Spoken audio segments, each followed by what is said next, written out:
Welcome to Red Eye. It's like Cat in the Hat, but it's Greg in a thong. I'm here tonight with author Anna David. Her new book, Bought, comes out May 19th. There it is. She's so hot, the blind often mistake her for the equator. Yeah, kind of scary, isn't it? Comedian Jim Florentine, always nice to have him here. He co-hosts that metal show on VH1 Classic Saturdays at 11 p.m. Eastern. He's as witty as I am spitty. Just ask the guest. They are drenched. Bill Schultz in Tobago, he's considered a smoothie. No reaction. I know. And sitting right next to me for the entire hour, Alison Rosen, writer and self-proclaimed pop culture expert. If charm were insomnia, people would struggle with her in bed. And our New York Times correspondent. Good to see you again, Pinch. I don't remember that card guy being on the show last night. He was there. You just fell asleep, you little old bag. What belly? Who was this? All right. OMG, it's SATC. Mark your calendars, girlfriends. The Sex and the City sequel has an official release date. I can't wait. It's May 28th, 2010, and I've already picked out my favorite shoes. As for already leaked plot points, Mr. Big may cheat with a hot young colleague, and Samantha's sexy lifestyle will be downsized thanks to the mean old recession. It's everywhere, people. Our Red Eye camera crew caught up with Sarah Jessica Parker as she got in shape for her upcoming role. Oh.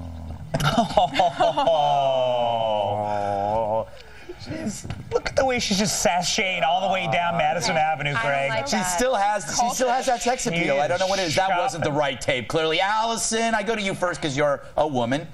Chris Noth, a.k.a. Mr. Big, has yet to sign on. This is fairly big news. What's he waiting for? I have not been able to sleep for like an hour. Yes. I heard it. It's probably waiting for, you know, the big bucks. Really? He's big, and that's what he's into. And I so don't care about this movie. I know that I'm busy on May 28th, 2010. I'm not going to be there. You are discredited to your gender. However, I'm sort of excited about the idea of Samantha's lifestyle being downsized by the economy. Like, I think that what they should do is that she should go like full street urchin mode, and she should use like, you know, be resourceful and use like crusty day old bread as shoulder pads. She should attach Sarah Jessica Parker to a carriage and let her pull her around. Oh, that's just cruel. These horse jokes must stop. I am going crazy at the thought of Samantha cheating or Samantha just not having the lifestyle that she has, and Big cheating on Sarah Jessica Parker. This is driving me crazy. I can see it all over your face. It's actually confusing me. Her name's Carrie. Yes. Carrie.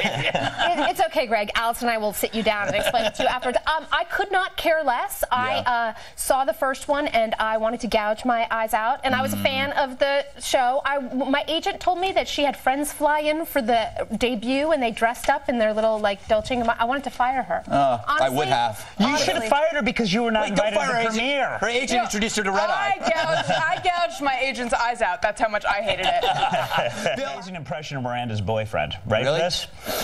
Miranda, I'm just a big kid. I like eating cereal and watching Scooby-Doo. Very good. All right. And see. From shrews to surveys. Capitalism, schmapitalism. Nice. A new Rasmussen phone survey reveals that only 53% of American adults believe capitalism is better than socialism. What hell every kind of socialism brought to the world. Young people don't. Doesn't that scare you? Young people are grody. Here's the thing, like 53% of people prefer capitalism, 20 or whatever like socialism better, and the remainder, note that I'm not doing the math, didn't know the difference between the two because the poll didn't explain the difference. Really? Yeah. You need a poll to explain the difference between capitalism and socialism? Are you mad, young lady? Are you mad? I think you do. For the younger generation. Oh, wait, I know. Why don't I answer? No offense. That was like hostility directed at Greg that spilled over to you. I think you do need to explain the difference. I think that right now capitalism has a bad rap because of the economic situation that we're in. I think that people hear the word socialism not knowing the full ramifications. They know, like, true socialism, true economic socialism doesn't work. That's obvious. I think they like social programs. That sounds like a good idea right now. But yeah, I think that people just didn't really understand. So I rest my case. What you're saying is you agree with me, these kids are stupid.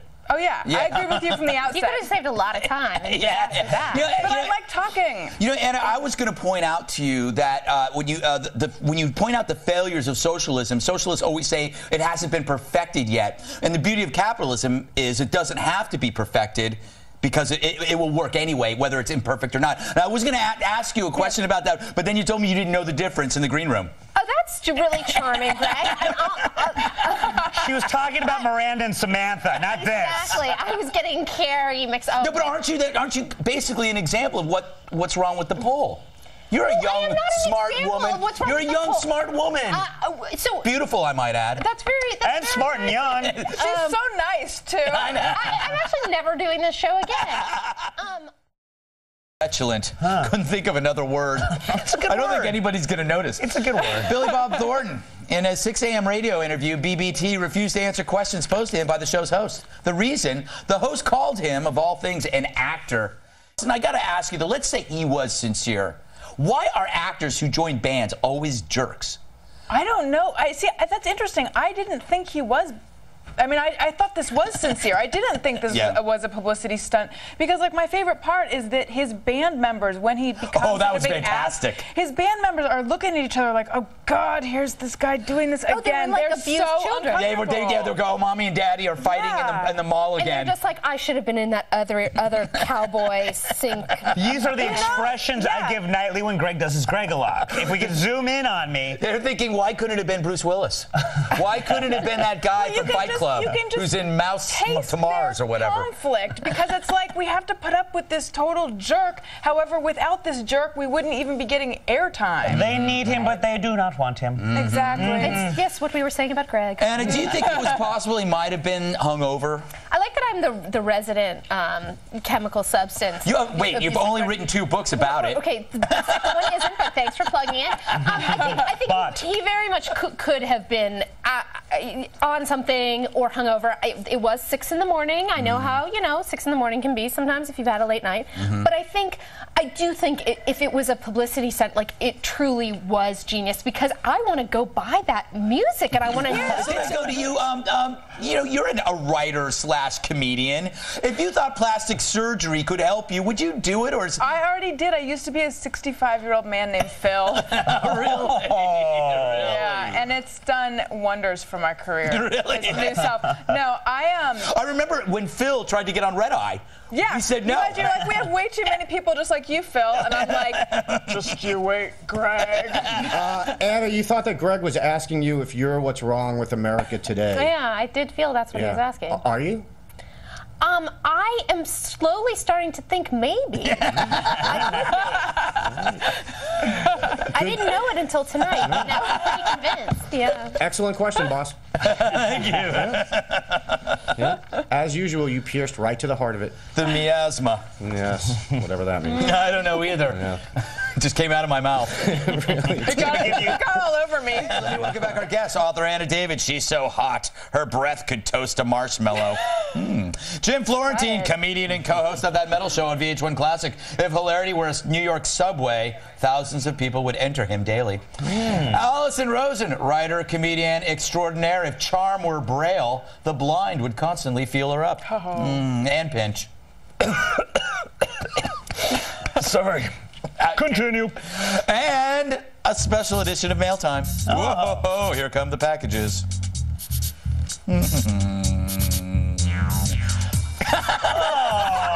That's some package. That was fantastic. It's Mail Time. The address is redifoxnews.com. You write, I read, then it's Are poker. things heating up for you as we get closer to the release date, finally, for your new book, Bought? Yes, Andy. I'm sure you're very excited to hear that things are heating up. It is terribly exciting. It's coming out March 19th. The buzz on the street's amazing. It really I'm is. serious. There is buzz. I did something for the Huffington Post yesterday. Redbook's going to write about it. It's hitting all They're now having sectors. rocks write for the Huffington Post. Okay, Greg, wait. Anna, did you say it's coming out March 19th? Sorry, I said May 19th. Okay, If I said March 19th, I was taken over by some evil person. Buzzmaker. Fair enough. Hey, Allison, what'd you do to your face? I cut it. It's right here. I cut it on a spoon, Andy. You cut it on a spoon? Yeah, I was checking my email and having a little snack, and I had a little itch. So I scratched it with the back of a spoon, and I was like, that hurt. And then I looked in the mirror later, and I had a little gash from a spoon. Yeah, a little thing called heroin. Self-mutilator. Yeah. Yeah. Next time I will not do that. We gotta go.